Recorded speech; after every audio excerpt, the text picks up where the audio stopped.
Hello बच्चों, let's read the question.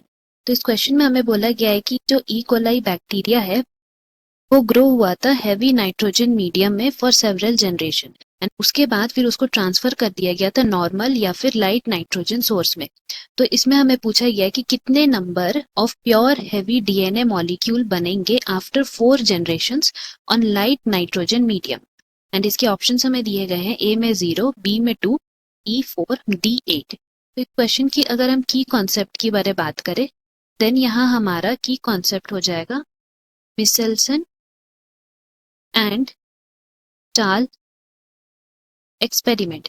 Basically ये दोनों साइंटिस्ट थे जो कि एक एक्सपेरिमेंट किए थे टू प्रूव कि डीएनए रेप्लिकेट करता है सेमी कंजर्वेटिवली। अब डीएनए रेप्लिकेट करता है सेमी कंजर्वेटिवली, ये तो हम लोग जानते हैं, जिसका मतलब होता है कि जो हमारा डीएनए मॉलिक्यूल है इस डीएनए मॉलिक्यूल में 2 स्ट्रैंड्स प्रेजेंट होते हैं एंड ये दोनों स्ट्रैंड्स अलग अलग होके किसके तरह काम करते हैं, एज अ टेम्पलेट स्ट्रैंड की तरह काम करेंगे।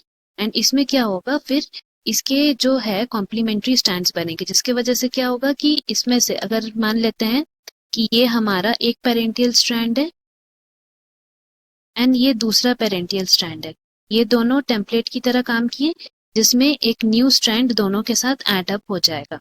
तो जिसका मतलब हुआ कि ये सेमी कंजर्वेटिव वे में रेप्लिकेट किया। यही प्रूफ कराने के लिए वो लोग एक्सपेरिमेंट किए थे विद ई कोलाई। तो उसमें ई कोलाई में बेसिकली जैसे क्वेश्चन में दिया गया है उसके अकॉर्डिंग क्या हुआ है कि वो लोग सबसे पहले this E coli was grown in a heavy nitrogen medium. तो हम लोग सबसे पहले लिखेंगे, सबसे पहले ग्रो किए उसको कहाँ पे, हैवी नाइट्रोजन। हैवी नाइट्रोजन का मतलब है कि उसका जो आइसोटोप है वो 15 है। तो 15 नाइट्रोजन जो हमारा हैवी आइसोटोप उसमें सबसे पहले ग्रो किए कुछ जनरेशन के लिए एंड देन फिर ये 15 नाइट्रोजन जो था वहां से उनको ट्रांसफर कर दिया गया था लाइट नाइट्रोजन मीडियम में।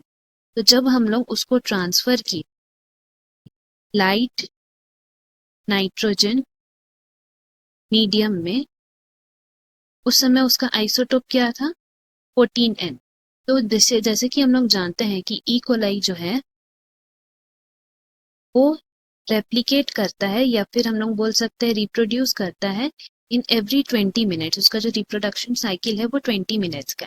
तो इसमें क्या होता है कि उसका न्यू जनरेशन फॉर्म करने के लिए सबसे पहले हमारा ये मान के हम लोग चलते हैं कि एक हमारा डीएनए मॉलिक्यूल है जिसमें हैवी नाइट्रोजन है, इसको हम लोग फर्स्ट जनरेशन के लिए पास करवाए। तो जिसमें क्या होता है कि दोनों स्ट्रैंड्स सेपरेट होते हैं एंड क्योंकि यहाँ पे हम लोग क्या यूज कर रहे हैं, लाइट नाइट्रोजन मीडियम यूज कर रहे हैं फॉर द फर्स्ट जनरेशन। तो उसमें क्या होगा, यहाँ पे हमारा लाइट जनरेशन के लिए और एक इसमें से एड अप हो जाएगा, जिसका मतलब है कि जैसे कि हमारा यहाँ पे हैवी नाइट्रोजन था तो यहाँ पे हमारा जो डीएनए रहेगा वो हाइब्रिड डीएनए हो जाएगा, जिसका मतलब है कि इसमें एक 14 नाइट्रोजन रहेगा, मतलब एक लाइट नाइट्रोजन की वजह से बना और एक 15N रहेगा दोनों में। यहाँ पे हम लोग लिख सकते हैं 15N और 14N, इस तरह का सिचुएशन रहेगा, जिसका मतलब है कि हाइब्रिड डीएनए मॉलिक्यूल बनेगा पहला जनरेशन। तो इस यही अगर हम लोग का 4th जनरेशन तक कंटिन्यू होता है तो उसमें क्या क्या होता है, जैसे फर्स्ट जनरेशन में हम लोग देखें कि यहाँ पे 2 हाइब्रिड डीएनए मॉलिक्यूल बने हैं, उसी तरह सेकेंड जनरेशन में क्या होगा कि 2 लाइट और 2 हाइब्रिड डीएनए बनेंगे। थर्ड जनरेशन में फिर होगा कि 2 हाइब्रिड रहेंगे एंड 6 लाइट डीएनए मॉलिक्यूल्स बनेंगे एंड फोर्थ जनरेशन में क्या हो जाएगा कि 2 hybrid and 14 light DNA molecules बनेंगे। इस तरह का प्रोसेस पूरा चलने के बाद हम लोग देखेंगे वहां पे कि सिर्फ जो हमारा पहला था जहाँ पे हम लोग उसको ग्रो किए थे हैवी नाइट्रोजन मीडियम में, सिर्फ वहीं पे हम लोग को हैवी डीएनए मॉलिक्यूल प्रेजेंट था।